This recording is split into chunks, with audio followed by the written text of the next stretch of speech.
യേശു മിശിഹായ്ക്ക് സ്തുതിയായിരിക്കട്ടെ. ഇന്ന് ഏപ്രിൽ 12 ശനി, കൊഴുക്കട്ട ശനി, ലാസറിന്റെ ശനി എന്നൊക്കെ അറിയപ്പെടുന്ന ദിവസം. ഇന്ന് നമുക്ക് പ്രത്യേകമായിട്ട് മർക്കോസിന്റെ സുവിശേഷം 13-ാം അധ്യായം ധ്യാനിക്കും. സ്നേഹമുള്ളവരെ, ഇന്ന് നമുക്ക് പ്രത്യേകമായി നമ്മളെ തന്നെ പൂർണ്ണമായിട്ടും ദൈവതൃക്കരങ്ങളിലേക്ക് സമർപ്പിക്കണം. വിശുദ്ധ വാരത്തിലേക്ക് നമ്മൾ പ്രവേശിക്കുകയാണ്. ഈ വിശുദ്ധ വാരം ഈശോയുടെ പീഡാനുഭവവും കുരിശുമരണവും ഉത്ഥാനവും നമുക്ക് കൂടുതൽ അനുഗ്രഹപ്രദമായ ദിവസങ്ങളായി മാറുവാനായിട്ട് ദൈവത്തോട് നമുക്ക് പ്രത്യേകം പ്രാർത്ഥിക്കണം. കർത്താവേ, ഞങ്ങളിൽ അനുഗ്രഹങ്ങൾ ചൊരിയണമേ, ഞങ്ങളുടെ പാപങ്ങൾ ഞങ്ങളോട് ക്ഷമിക്കണമേ, ഞങ്ങളോട് കരുണയുണ്ടാകണമേ എന്നൊക്കെ പ്രാർത്ഥിച്ചുകൊണ്ട് പിതാവായ ദൈവത്തെ വിളിച്ച് നമുക്ക് പ്രാർത്ഥിക്കാം. സ്വർഗസ്ഥനായ ഞങ്ങളുടെ പിതാവേ, അങ്ങയുടെ നാമം ഉചിതമാകണമേ, അങ്ങയുടെ രാജ്യം വരയണമേ, അങ്ങയുടെ തിരുമനസ് സ്വർഗത്തിലെ പോലെ ഭൂമിയിലുമാകണമേ. അന്നന്ന് വേണ്ടുന്ന ആഹാരം എന്ന് ഞങ്ങൾക്ക് തരയണമേ. ഞങ്ങളുടെ കടക്കാരോട് ഞങ്ങൾ ക്ഷമിക്കുന്നത് പോലെ ഞങ്ങളുടെ കടങ്ങളും പാപങ്ങളെ ഞങ്ങളോട് ക്ഷമിക്കണമേ. ഞങ്ങൾ പ്രലോഭനത്തിൽ വീഴാൻ ഇടയാകരുതേ, ദുഷ്ടാരൂപി ഞങ്ങളെ രക്ഷിക്കണമേ.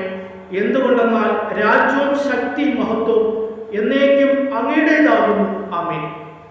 സ്നേഹമുള്ളവരെ, മർക്കോസിന്റെ സുവിശേഷം 13-ാം അധ്യായത്തിൽ ദേവാലയ നാശത്തെക്കുറിച്ച്, ലോകാവസാനത്തെക്കുറിച്ച്, ഈശോയുടെ പ്രത്യാഗമനത്തെക്കുറിച്ചുമൊക്കെയാണ് വിവരിക്കുന്നത്.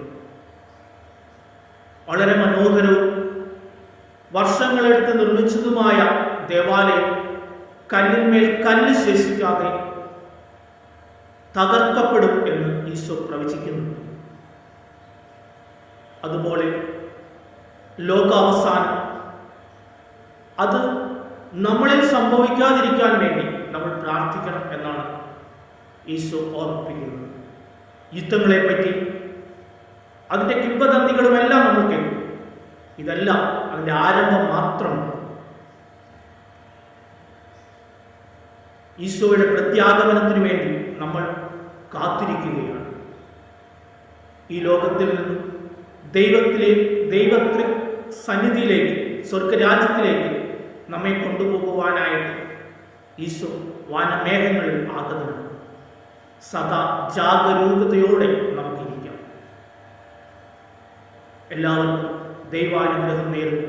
വിശുദ്ധ വാരത്തിൻ്റെ എല്ലാ അനുഗ്രഹങ്ങളും എല്ലാവർക്കും നേർന്നുകൊണ്ട് പിതാവിൻ്റെയും പുത്രൻ്റെയും പരിശുദ്ധാത്മാവിൻ്റെയും നാമത്തിൽ